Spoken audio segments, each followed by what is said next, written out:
God is one. जब God is one और God is truth, तो वो गॉड इस शरीर सृष्टि रूपी रंगमंच पर होना चाहिए सदाकाल, तीनों काल में, या नहीं होना चाहिए? तीनों काल में। क्योंकि कोई तीनों काल में एक होगा सदा सत्य रहने वाला,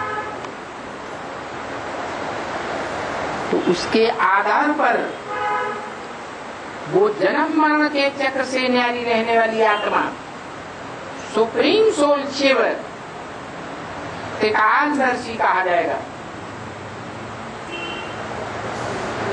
किसके तीनों काल का दर्शन करने वाला है? अरे कोई है भी इस सृष्टि रूपी रंगमंच पर जो तीनों काल में पार्ट बजाने वाला हो? एक सेकंड मात्र भी इस सृष्टि रूपी रंगमंच को शरीर से त्याग करने वाला न हो, क्योंकि शरीर से ही पार्ट बजाएगा। तब कहेंगे सदा सत्य। इब्राहिम, बुद्ध, क्राइस्ट को तो सदा सत्य नहीं कहेंगे।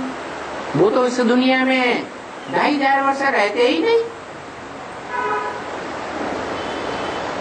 और देवात्माओं को भी, चाहे वो सत्य रूपी रंगमंच पर सतयुग से आने वाली पहले पत्ते रूपी कृष्ण की आत्मा ही क्यों न हो, 16 कला संपूर्ण, वो आत्मा भी इस सृष्टि रूपी रंगमंच पर सदा काल सत्य नहीं है।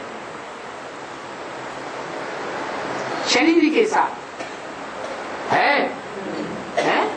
नहीं है। कितना कम हो जाता? 50 साल उसके भी कम हो जाते।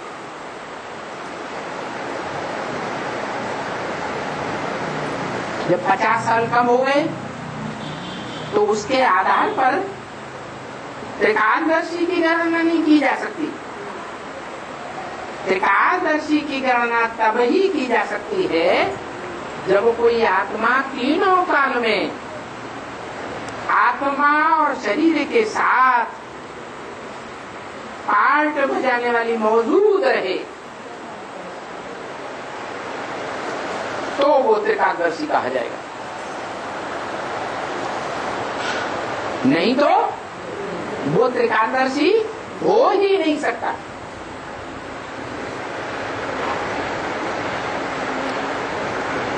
तो जिसके आधार पर वो त्रिकालदर्शी है,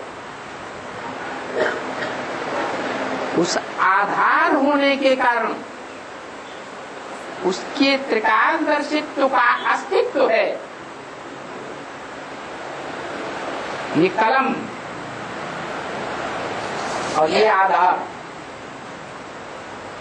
ये कलम आया तो ये टिकेगा यहाँ। आधार है ही नहीं तो पता नहीं कहां चला जाए। ऐसे ही इस मनुष्य सृष्टि में ये धरणी रूपी माता जीव मात्र का आधार है। जड़ धरणी भी है और परा प्रकृति रूपी परे से परे स्टेज में रहने वाली प्रैक्टिकल चैतन्य धरणी भी है।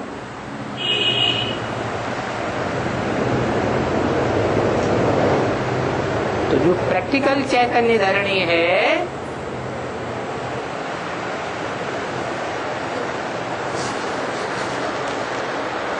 वो 2 रूपों में है।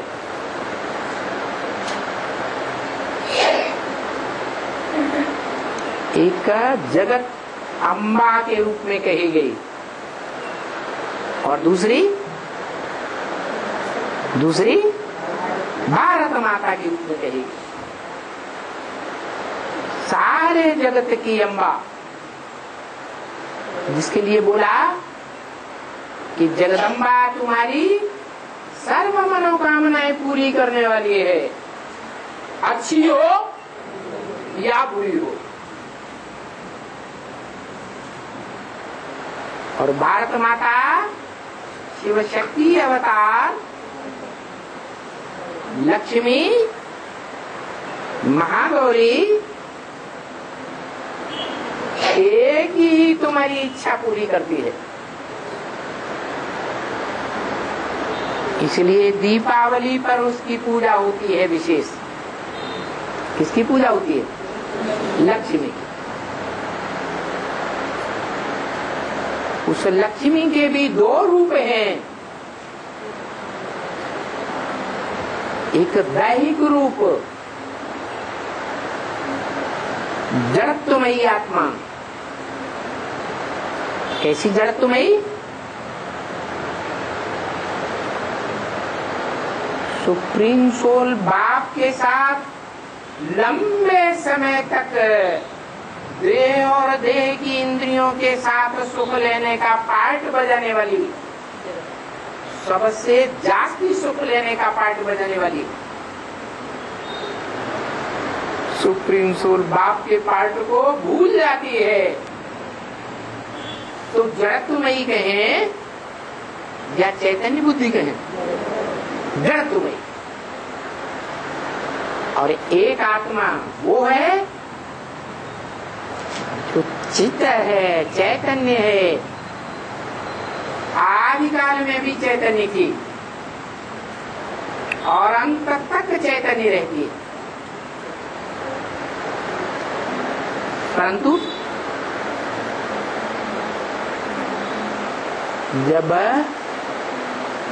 माताओं के रूप में पाठ बजाने वाली जो भी ब्रह्मा नामधारी माताएं हैं, उन माताओं के बीच में जो परम ब्रह्म है,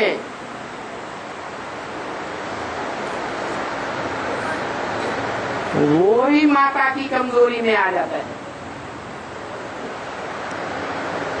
माताओं की क्या कमजोरी है?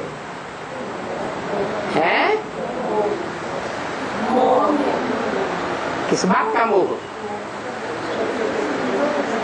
है? बच्चों का मोह होता है सर्वश्रेष्ठ। पति का मोह सर्वश्रेष्ठ नहीं होता।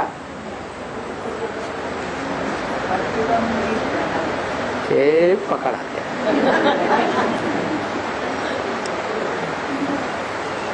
मोह एक का होना चाहिए या अनेकों का होना चाहिए? है एक का मोह होना चाहिए। तो माताओं में कौन सी माता श्रेष्ठ? ब्रह्मा नामधारियों में कौन सा ब्रह्मा श्रेष्ठ? परम ब्रह्म। वो तो इसलिए श्रेष्ठ है कि माता भी है और पिता भी। एक ही पर्सनालिटी, एक ही व्यक्तित्व, एक ही शख्सियत है जो माता के रूप में पार्ट बजाती और पिता के रूप में भी पार्ट बजाती। माता और पिता दोनों का सार है क्या? माता जो धरणी के रूप में बड़ा रूप धारण करती है,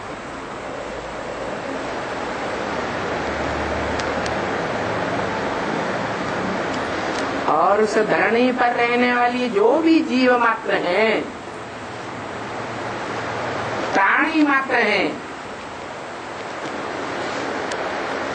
उनका आधार तो है, लेकिन सार नहीं है। क्या? विस्तार का नाश होता है, सार का कभी नाश नहीं होता। साइंस में भी सार को कहते हैं एलिमेंट। क्या कहते हैं? एलिमेंट। जैसे भारतीय सभ्यता में पंचभूतों को कहा जाता है, पृथ्वी, जल, वायु, अग्नि, आकाश, और पांचों तत्वों का सार।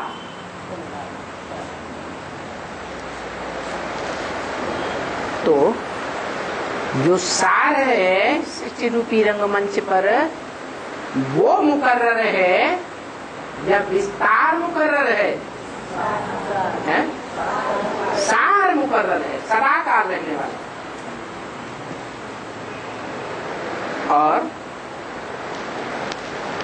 इस शरीर रूपी वृक्ष में सार क्या है? शरीर रूपी वृक्ष में सार क्या है? जो सदा काल है, अविनाशी है, आत्म सार। और उस आत्मा का ये शरीर है विस्तार। जैसी आत्मा होगी वैसा शरीर रूपी विस्तार मिलेगा। सत्व प्रधान आत्मा है तो 16 कला संपूर्ण सत्व प्रधान शरीर मिलता है। रजो प्रधान आत्मा है तो ज्यादा से ज्यादा 8 कला संपूर्ण शरीर मिलता है। और ज्यादा से ज्यादा तमो प्रधान आत्मा है तो कलाहीन एकदम अज्ञान अंधकार में डूबी हुई। कैसा रंग? अज्ञान अंधकार का रंग कैसा? एकदम काला ग्रेनाइट पत्थर।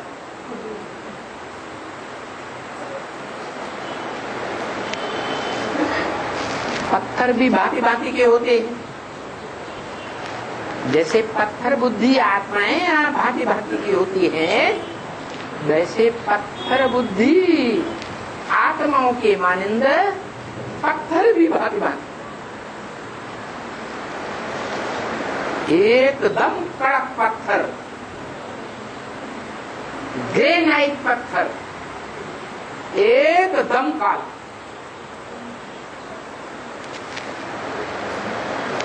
और एक ऐसा भी पत्थर होता है जो एकदम सफेद,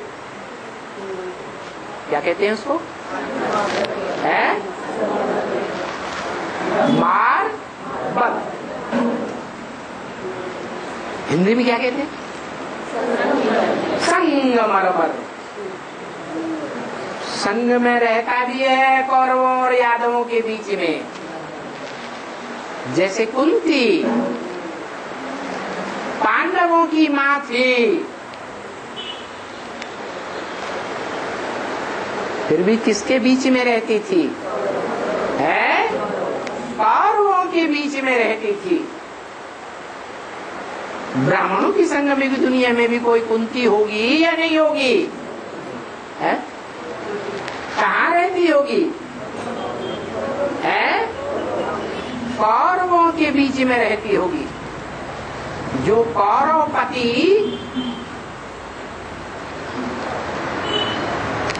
कहा जाता है, कौन कहा जाता है ब्राह्मणों की दुनिया में? कौरवपति। कौ मनी कौआ, रण मनी शोरगुल। जो कौओं की तरह शोरगुल करने वाले हैं, हम राम राज्य लाएंगे, हम स्वर्ग बनाएंगे। ब्रह्मा बाबा ने तो शरीर छोड़ दिया, क्यों भी चला गया। क्या अब कोई ब्रह्मा नहीं, हमारी आत्मा ही ब्रह्मा, हमारी आत्मा ही विष्णु, हमारी आत्मा ही शंकर। पोस्टर छपा दिए बड़े बड़े। छपाए या नहीं छपाए?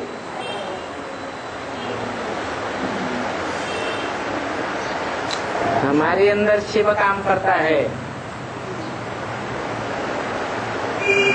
हम ही हैं हेवनली गॉड फादर के रूप में पार्ट बजाने वाली आत्मा।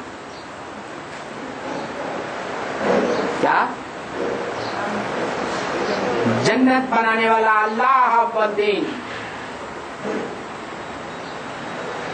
ऐसे कौओं की तरह शोरगुल करते हैं। क्या करते हैं? कौए क्या करते हैं? खाओ खाओ खाओ खाओ खाओ खाओ खाओ, गंद पड़ी है तुम भी खाओ खाओ खाओ।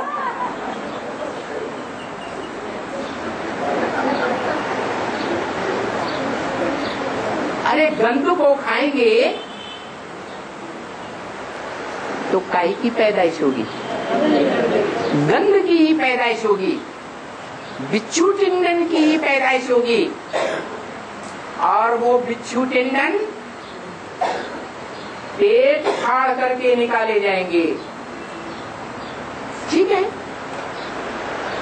कौरवों का कहना है पेट फाड़ के निकाले जाएंगे तो हम हॉस्पिटल खोल देते हैं। क्या? बड़े बड़े हॉस्पिटल खोल देते हैं। दुनिया में कौरवों के हॉस्पिटल खोले हुए हैं। गंद पैदा होने से पहले ही जाकर के गंद की सफाई कर दो। शूटिंग पीरियड में ब्राह्मणों की दुनिया में भी ग्लोबल हॉस्पिटल खोल देते हैं। क्या? काव व्यर्थ भी करेंगे तो 5 स्टार होटल तो खोलने पड़ेंगे, गंद उनमें बढ़ेगा।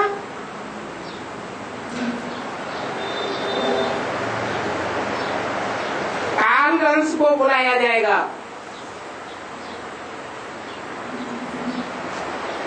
और जो शासन करता शासक है, राजाएं, वो उन 5 स्टार होटलों में क्या करेंगे? गंद करेंगे। यथा राजा तथा शूटिंग करने वाले कौन? उन बाहरी दुनिया के जो कौरव हैं, जो कहते हैं हम राम राज्य लाएंगे, उनका राष्ट्रपिता भी कहता था राम राज्य लाएंगे। फिर क्या हुआ? सीढ़ी से नीचे उतरते उतरते पड़ गया कि उठ गया? पड़ गया। ये ब्राह्मणों की दुनिया का भी है कौरवपति।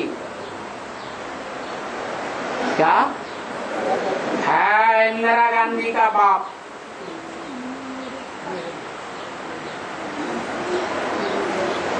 बाप का टाइटल बच्चा धारण करता है ना, तो इंदिरा ने किसका टाइटल धारण किया?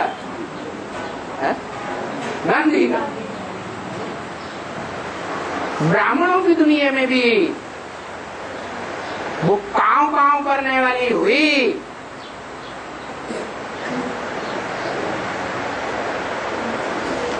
सबके रास्ते में दीवार बन करके खड़ी हो गई ब्राह्मणों के सामने। न खुद बाप को पहचाना और न ब्राह्मणों को पहचानने दिया। जिन ब्राह्मणों ने उसकी महत्ता को स्वीकार कर लिया,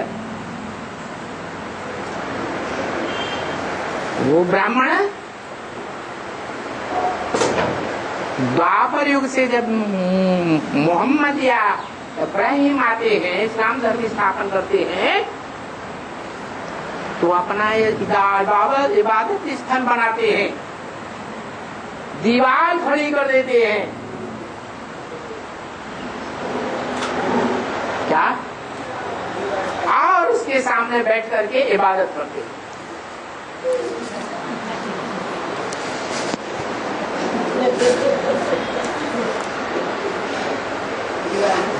और निरंतर याद नहीं करते। क्या? ब्रह्म वाक्य मुरली में सुप्रीम सोल बताता है निरंतर श्वासों श्वास मुझे याद करो। वो दीवार परंपरा चलाती है, जो विघ्नों की दीवार खड़ी कर देती है बाप को पहचानने में।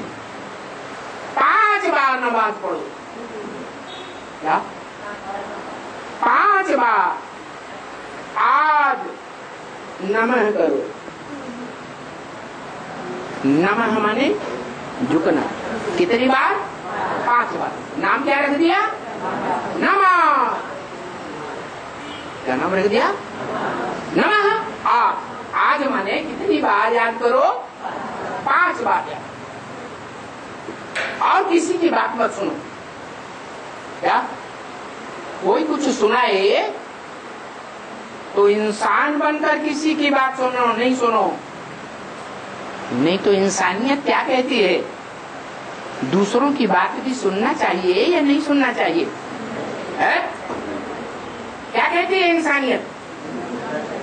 कोई दूसरा बात सुनाता है तो सुन लेना चाहिए ना, कम से कम सुनो सबकी, भले करो मन की। समझ में आता हो तो करो, नहीं समझ में आता हो तो ना करो।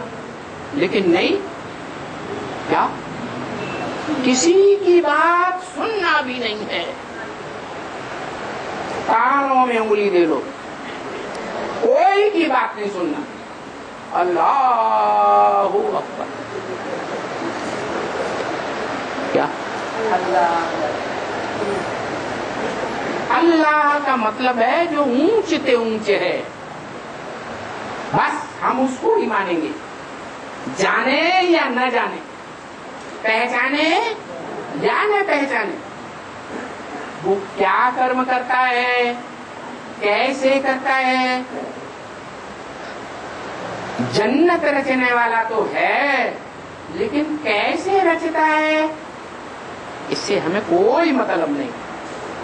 बस जोर से चिल्लाओ, अरे उसको तुम निराकार मानते हो तो निराकार को कान आंख है ही नहीं, तो कानों के बगैर कैसे सुनेगा? सुनेगा, बताएंगे कैसे सुनेगा? चुप रहो, कुछ तुम्हें बोलने की दरकार नहीं है। क्यों? अल्लाह मियाँ को कान की दरकार नहीं, आंख की दरकार नहीं। वो अल्लाह मियाँ निराकार है, रूह है, सुप्रीम रूह है, और वो सुप्रीम रूह इस दुनिया में नहीं रहती है। पहले मुसलमानों की मान्यता थी क्या अल्लाह अर्श में रहता है, फर्श में नहीं रहता। अभी क्या मान्यता है? हाँ, वो अल्लाह ऊंचे से ऊंचे दादा लेकर आज ब्रह्मा में आता था, चला गया, फिर अब वो हमारे अंदर आता है। मैं आत्मा सो परमात्मा, हम भी आत्मा, तुम भी आत्मा, तुम भी परमात्मा, सब परमात्मा। अरे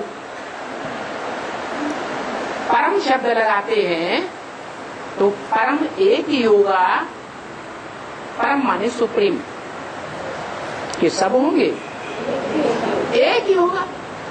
नहीं,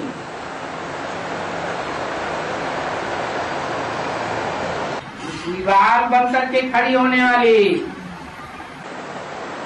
जो न खुद बाप को पहचानती न दूसरे बच्चों को पहचानने देती,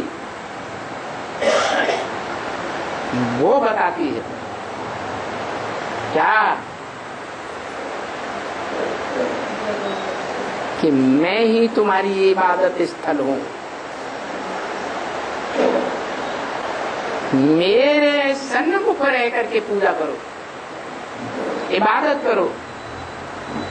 दुनिया में और किसी के सन्मुख होने की जरूरत नहीं। कोई कुछ भी सुनाए, सुनना नहीं है। साप के विमुख रहो, मेरे सन्मुख रहो। रोज नहीं तो 7 दिन में एक बार दो।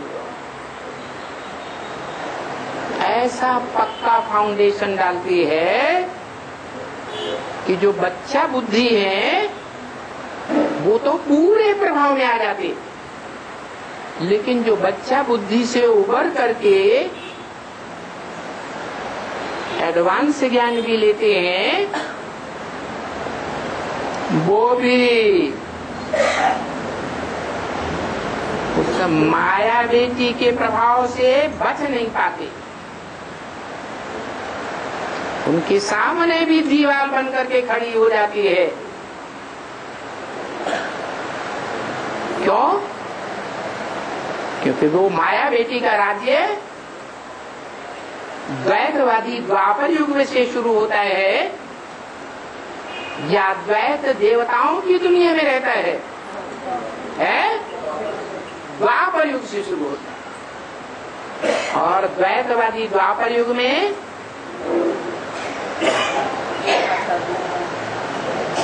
वो कहती है कि 2 हैं, एक निराकार, और जो भी है मनुष्य मात्र, उनमें सर्वोपरि एक मैं ही हूं जिसके तुम सबको सन्मुख रहना।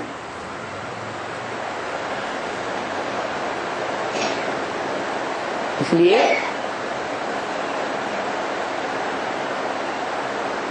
आज भी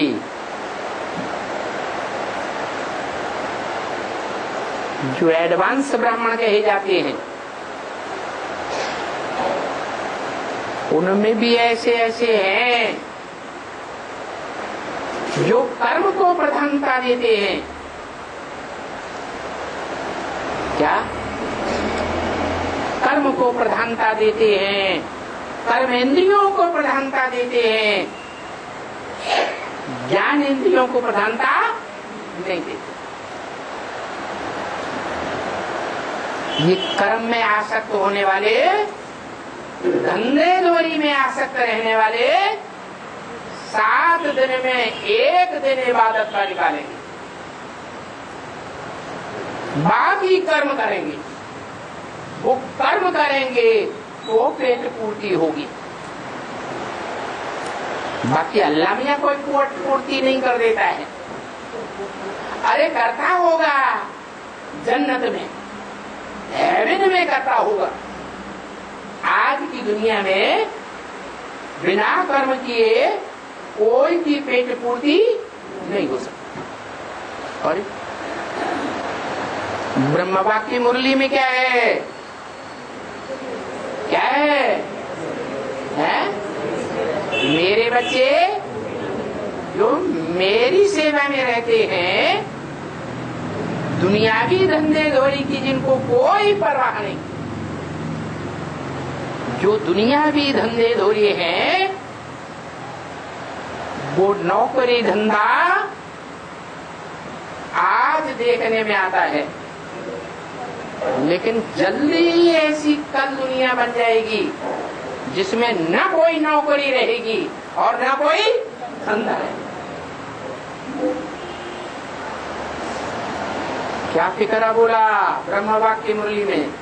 सब धंधों में है नुकसान सिवाय एक ईश्वरीय। ऐसा भी टाइम आने वाला है कि सारी दुनिया में एक ज्ञान का धंधा ही चलेगा।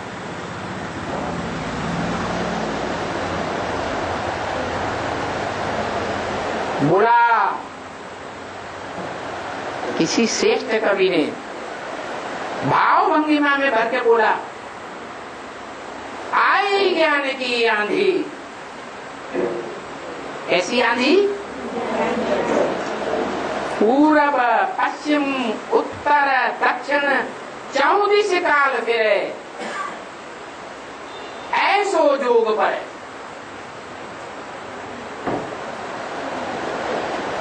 ऐसी ज्ञान की आंधी आने वाली है।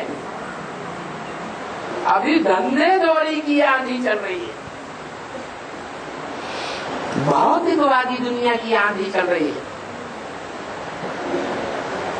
पंचभूतों की मान्यता सबकी बुद्धि में भरी पड़ी है। पंचभूतों से बनी देह के धंधों में फंसे पड़े, उसमें भी कर्मेंद्रियों के धंधे में फंसे पड़े। कर्मेंद्रियों में भी मुखिया कौन सी कर्मेंद्रिय है?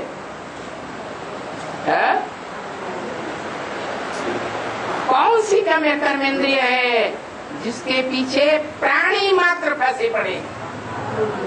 कामेंद्रिय के सुख के पीछे। इतनी प्रबल है कि जब फीमेल शरीर छोड़ती है तो उसे मेल की कामेंद्रिय याद आती है और अंतमते सोगति हो जाती। इसी तरह जब पुरुष शरीर छोड़ता है मेल, तो उसे क्या याद आता है? जीवन भर जिस इंद्रिय से उसने सुख भोगा है, जब विशेष सुख का अनुभव किया है, अंतमते वही स्त्री का चोला याद आ जाता है और स्त्री का जन्म मिलता है। इतनी प्रबल इंद्रिय है। ये द्वैतवादी है क्या? विराट रूप जो दिखाया है वो विराट रूप निराकार का है, चारों युगों में पार्ट बजाने वाला, या सिर्फ संगम में पार्ट बजाने वाला? निराकार। वो निराकार सिर्फ संगम में शूटिंग कराता है, करता भी नहीं। करता है या करता है? वो तो आकर्ता है, जिसमें प्रवेश करता है उसका विराट रूप है, जो विष्णु का मुख्य पार्टधारी है, विष्णुगुप्त। कैसा विष्णु? गुप्त पार्टधारी विष्णुगुप्त। कैसे? विष्णु की 4 भुजाएं प्रत्यक्ष देखने में आती हैं या गुप्त है? गुप्त। 4 भुजाएं प्रत्यक्ष दिखाई देती है, लेकिन 4 भुजाएं जड़ हैं या चैतन्य है? जड़ है, स्वयं कार्य नहीं करती। जैसे जड़ मशीन स्वयं नहीं चलेगी, चलाने वाला चलाएगा चैतन्य तो चलेगी। ऐसे ही चारों विष्णु की भुजाएं जड़त्वमयी बुद्धि वाली हैं। उनको चलाने वाला कोई है या नहीं है? वो देखने में आता है या गुप्त है? गुप्त है। तो जो गुप्त है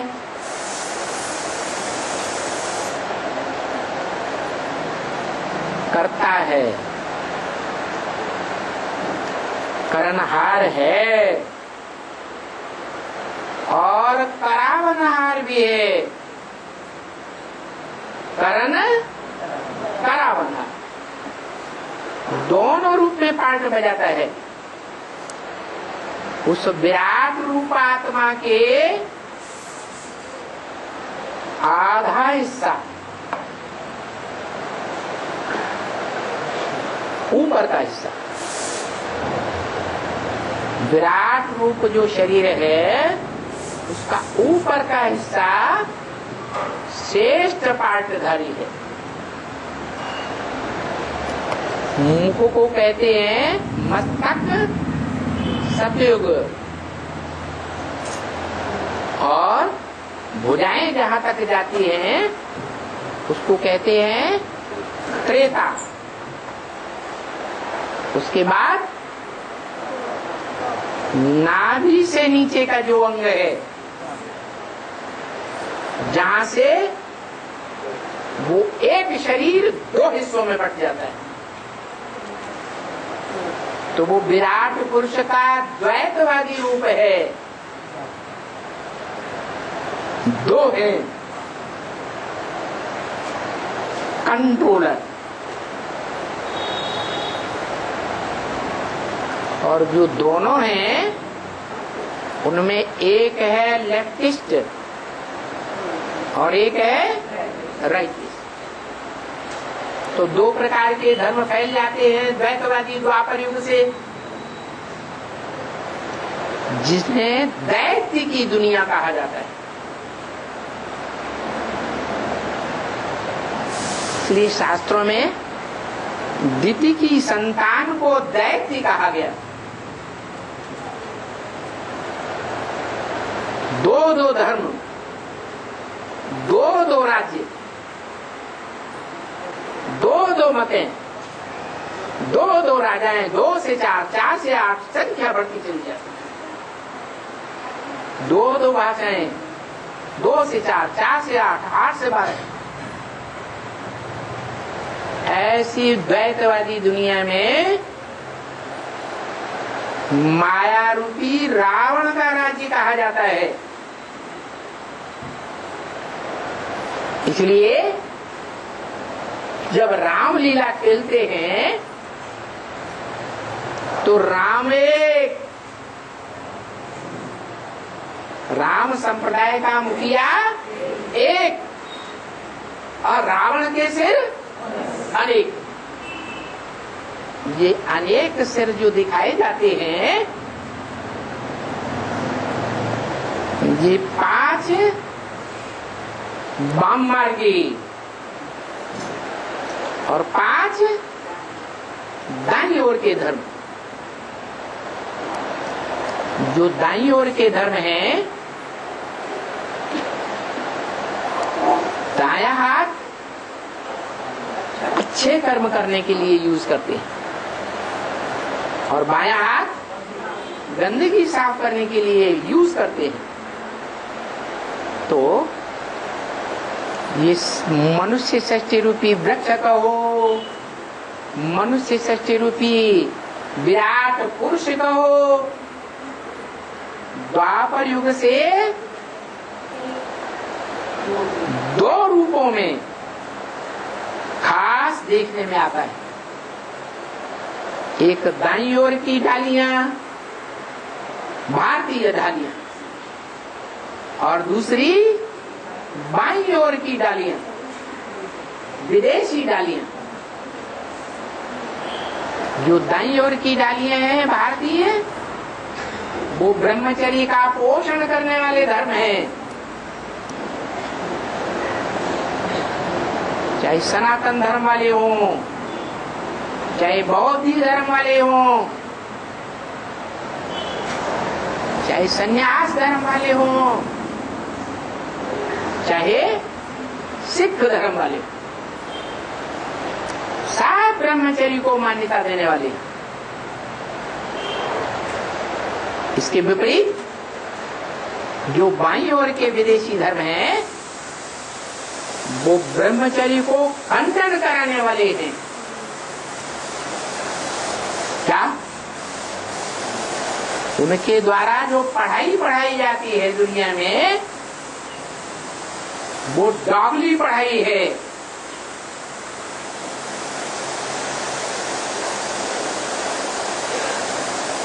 डॉग एंड बिचेस बनाने वाली पढ़ाई।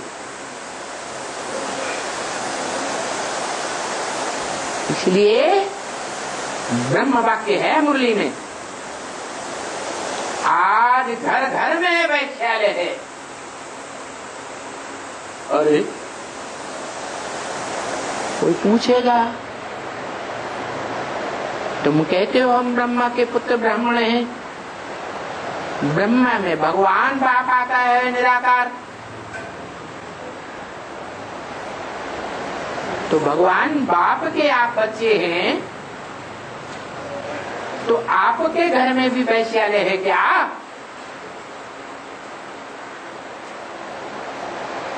है या नहीं है? तो क्या जवाब देंगे? अरे क्या जवाब देंगे? सचखंड में जाने वाले हैं तो सच्चा ही जवाब देंगे। अरे क्या जवाब देंगे? घर घर में आज दुनिया में वैश्यालय है या नहीं है? है। राम अपन को कहते हैं हमें भगवान पढ़ाते हैं। भगवान पवित्र देवताओं की दुनिया स्थापन करने आया है और खुद को कहते हैं कि हमारा घर वैश्याओं का घर है। राम राम राम राम, राम।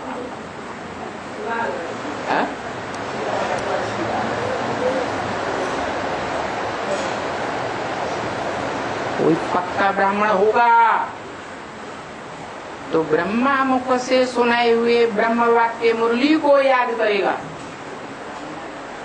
ब्रह्म वाक्य तो पत्थर की लकीर है, कभी झूठा नहीं हो सकता। तो ब्रह्म वाक्य में ही बोला।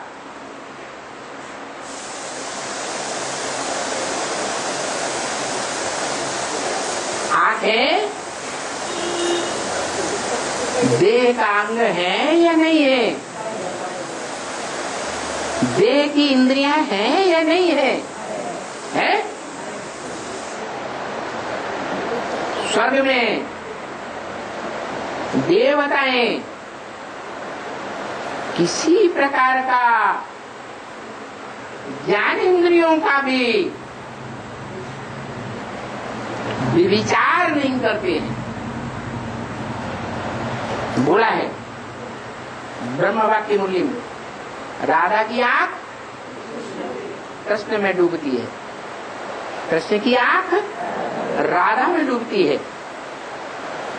जब पहले पत्ते का ही ये आचरण जो सतयुग का राजा बनता है, 16 कला संपूर्ण नारायण बनता है, नारायणी बनती है। यथा राजा तथा। और राम के लिए तो गायन है ही थी।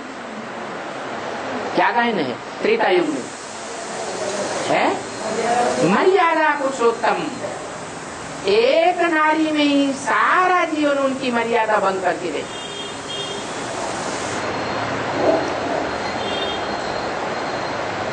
अनेकों में आंख डूबने या कोई भी इंद्रिय डूबने का सवाल ही पैदा नहीं होता।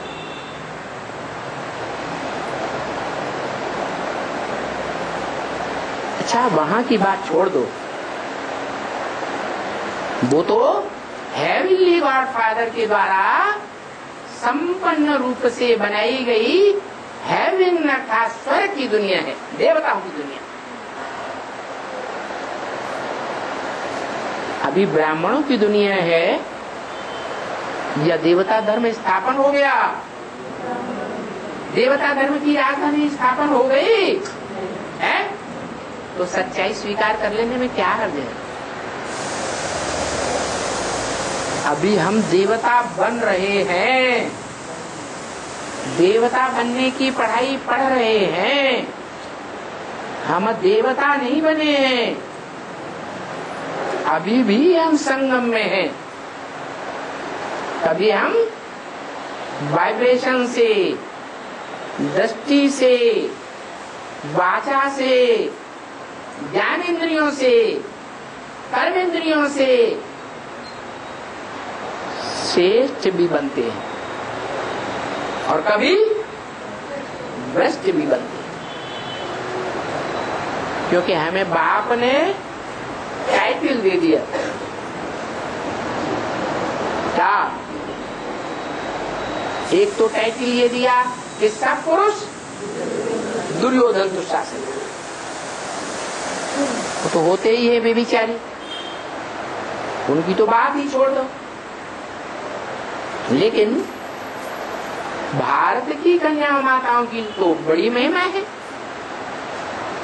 परंतु वो कन्या माताएं भी संपन्न स्टेज पाई है, तब की महिमा शास्त्रों में है जब पुरुषार्थी जीवन की महिमा है संपन्न स्टेज की महिमा।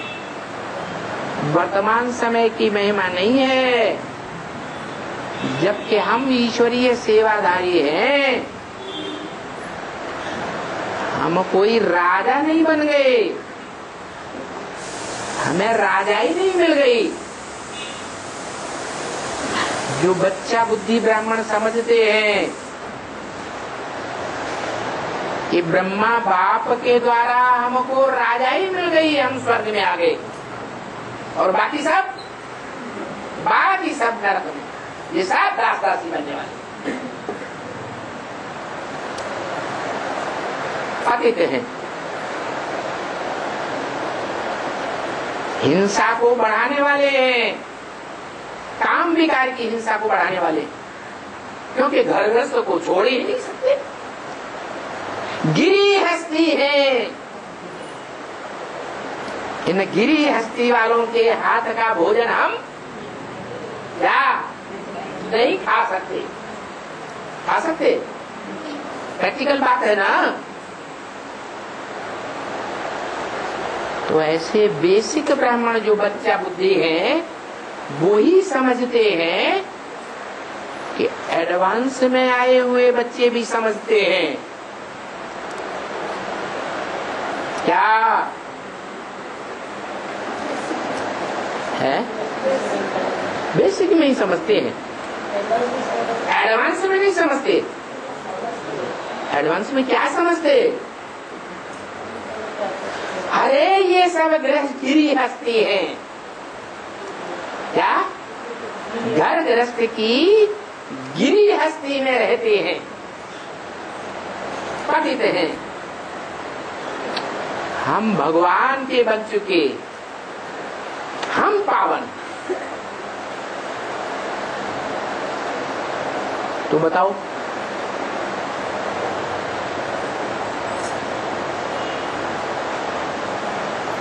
वो बच्चा बुद्धि ब्राह्मण जो बेसिक नॉलेज लेने वाले हैं और एडवांस ब्राह्मण, क्या अंतर है? अंतर है? क्या अंतर है? वो भी गृहस्थी में रहने वालों को गृहस्थी समझते हैं, खास करके जो सरेंडर्ड हैं, तन से धन से समर्पित हैं।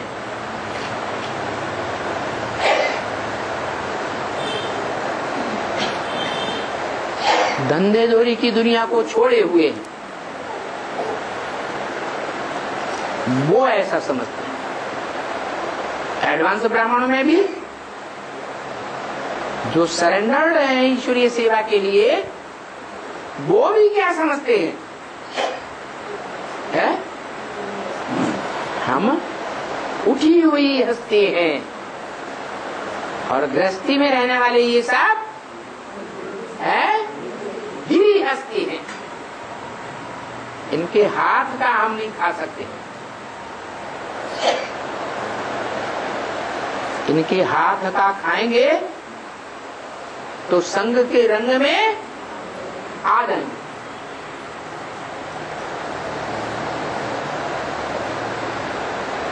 इस आधार पर कहते हैं, कहना चाहिए या नहीं कहना चाहिए? हैं? कहना चाहिए? क्यों नहीं कहना चाहिए?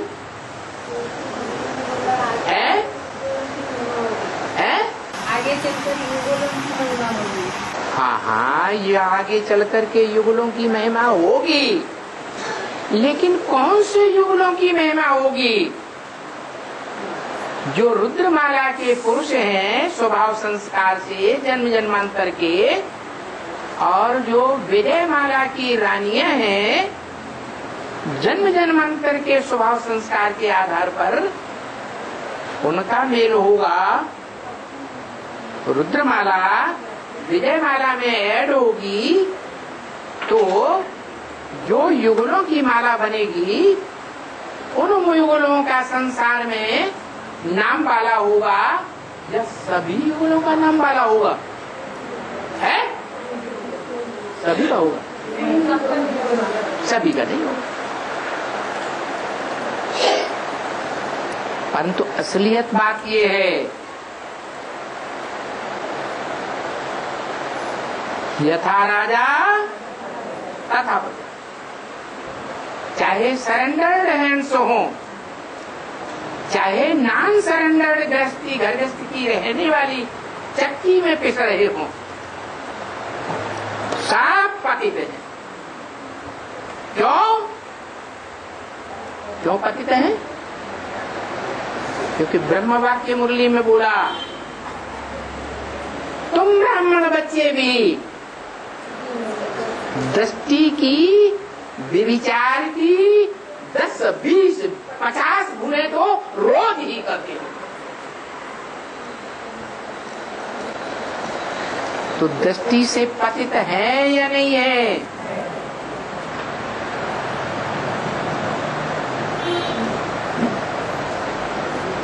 जब दृष्टि से पतन हो रहा है तो नीचे जाने वाले हैं गड्ढे में या ऊपर जाने वाले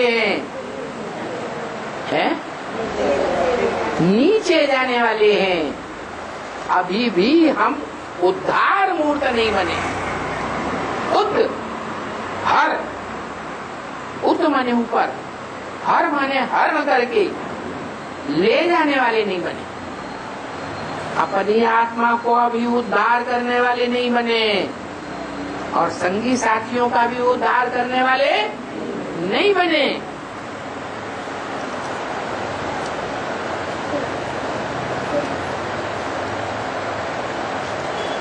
तो दुनिया में सब पतित है। ब्राह्मणों की शूटिंग समय की दुनिया में भी सब पतित हैं। जरूर है कि नंबरवार हैं।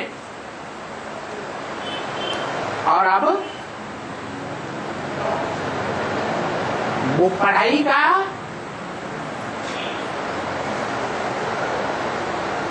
जो फाइनल पेपर है,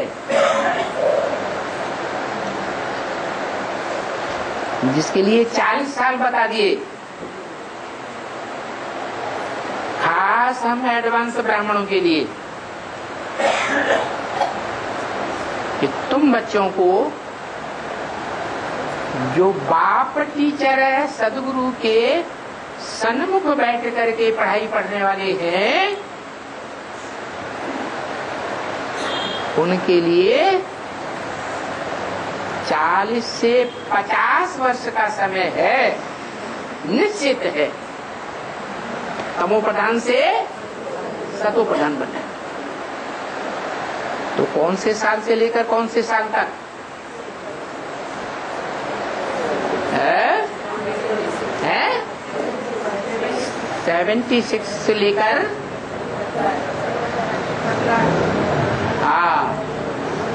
76 था बाप का प्रत्यक्षता वर्ष, लेकिन संपूर्णता वर्ष नहीं बताया।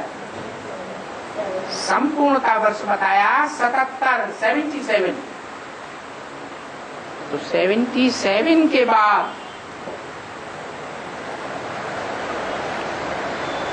तो 40 साल गिने जाएं तो 78 से आता है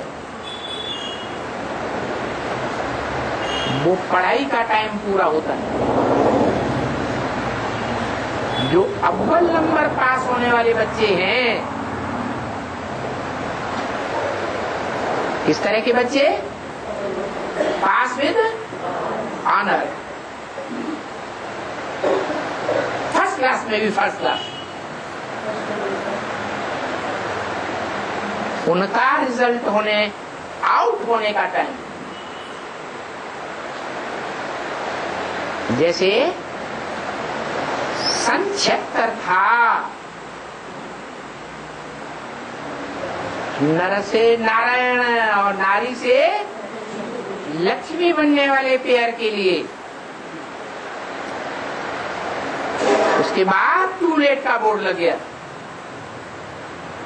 कोई कितना भी पुरुषार्थ करे,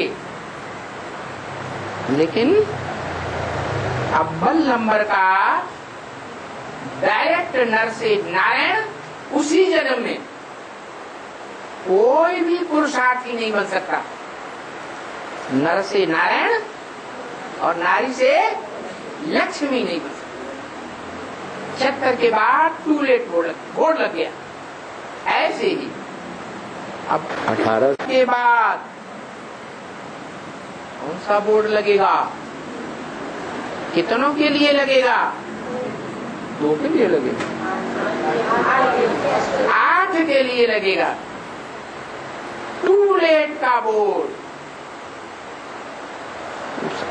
8 की लिस्ट में कोई भी नहीं आ सकेगा। फिर कितना भी गहरा पुरुषार्थ करे। तो बताया कौन सी परीक्षा में पास होंगे? है कौन सी परीक्षा? फाइनल परीक्षा। तो किस बात की परीक्षा? नष्टो मोहा स्मृति लब्धा। उन 8 की ये निशानी होगी जब से बाप को पहचाना होगा, तब से लेकर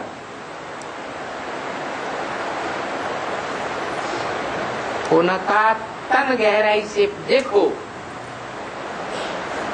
ईश्वरीय कार्य में लगा या देह के संबंधियों के पीछे लगा। उनके पुरुषार्थी जीवन में उनकी हिस्ट्री देखो,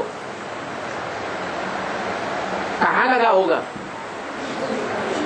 है तन का सारा बल, तन की सारी सेवा ईश्वरीय कार्य में लगाने वाले होंगे। देह और देह के संबंधों के कार्य में लगाने वाले नहीं। अपनी देह की परवरिश की भी उनको चिंता नहीं होगी। क्या कहा है? अपनी देह से नष्टो मोहा, देह के संबंधियों से भी नष्टो मोहा। चाहे बाप हो, चाहे माँ हो, चाहे पति हो, चाहे पत्नी हो, कोई भी संबंध अजीज से अजीज हो, सभी संबंधों से फाउंडेशन काल में ही पुरुषार्थी जीवन में देखने में आएगा। क्या देखने में आएगा? नष्टो मोह स्मृति लब्धा। किसकी स्मृति? इस दुनिया में एक बाबा, दूसरा ना कोई। इसलिए बाप ने ब्रह्मवाक्य में बोला, मुरली में, मेरी सेवा में लगे रहने वाले बच्चे कभी भी भूख नहीं मर सकते। चाहे कैसी भी ज्ञान की आंधी आ जाए,